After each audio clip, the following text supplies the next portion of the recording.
अस्सलाम वालेकुम, मैं हूं अताउल्ला मेमन। सिंध में नेब रेफरेंसेस ओपन हो गए। अब सिंध में करप्ट सियासतदान, करप्ट ब्यूरोक्रेट्स के खिलाफ बड़ी कार्रवाई शुरू होने वाली है, और वो कार्रवाई कोई निचली सतह से नहीं, बड़े ऊपर से शुरू होने वाली है।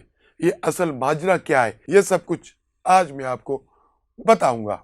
सबको याद होगा, नेब का एक तरमीमी ऑर्डिनेंस आया था, जिसके तहत कई सियासतदानों ने, ब्यूरोक्रेट्स ने, बिल्डर्स ने, जिन जिन के खिलाफ करप्शन के केसेस थे नेब में, उन्होंने उस तरमीमी ऑर्डिनेंस का फ़ायदा उठाकर अपने नेब रेफरेंसेस बंद करवा दिए थे। लेकिन अब शायद हवा का रुख तब्दील हो गया है। अब शायद हवा दूसरे तरफ चलना शुरू हो गई है, और कुछ ऐसा होने जा रहा है जिसकी तवक्को नहीं की जा रही थी। नेब ने काफ़ी अरसा खामोश रहने के बाद जो तरमीमी ऑर्डिनेंस के तहत जिन लोगों ने रिलीफ लिया था, 200 से ज़ायद सियासतदान, ब्यूरोक्रेट्स, बिल्डर्स, दीगर शख्सियात, उनके रेफरेंसेस बहाल करने के लिए उन्होंने सिंध हाई कोर्ट में एक पिटीशन दर्ज की थी।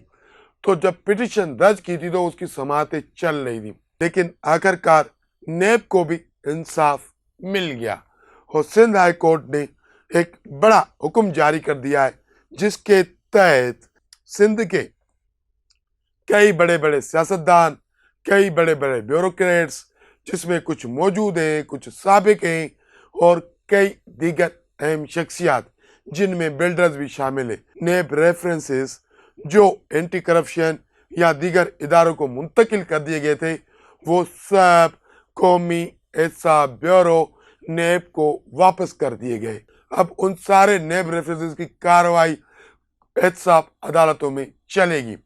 इन नेब रेफरेंसेस में जो बड़े सियासतदानों के नाम है, जिसमें सदर ममलिकत आसिफ अली जरदारी के करीबी दोस्त डॉक्टर आसिम शामिल है, जिसमें MQM के मरकजी रहनुमा और मौजूदा वफाकी वजीर मुस्तफ़ा कमाल शामिल है, जिसमें सिंध पुलिस का साबिक IG गुलाम हैदर शामिल है, जिसमें कई दीगर अफराद शामिल है। अब तक सिंध हाई कोर्ट ने अब तक सिर्फ 19 रेफरेंसेस बहाल करने का हुक्म दिया है, लेकिन लग रहा है कि ये मामला और आगे जाएगा। अदालत ने अपने हुक्म में ये कहा है कि नेब तरमीमी ऑर्डिनेंस के तहत जाती माली फ़ायदा हासिल करने का जवाज़ बताकर कार्रवाई ख़त्म नहीं की जा सकती।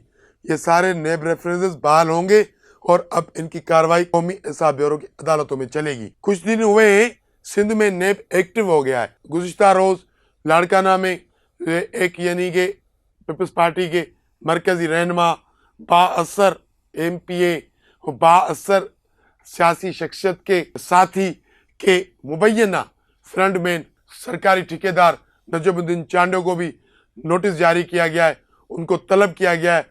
उसके अलावा कुछ सक्खर, शिकारपुर, गोटकी के ठेकेदारों को और दीगर अफराद को भी नेब ने नोटिस जारी किए।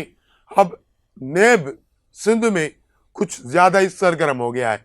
शायद हवा का रुख इलेक्शन से पहले शायद मामला शुरू हो जाए, और ऐसा लग रहा है कि हवा ने अपना रुख तब्दील कर लिया है।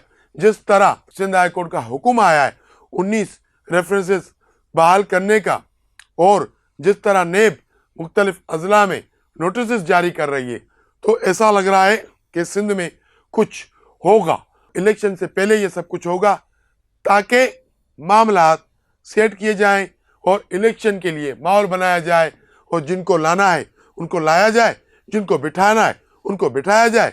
तो ये तो तरीक़ेकार चलता रहता है, लेकिन सिंध में अभी से इस पर काम शुरू हो गया है। इंसाइड स्टोरी से आज के लिए इतना ही।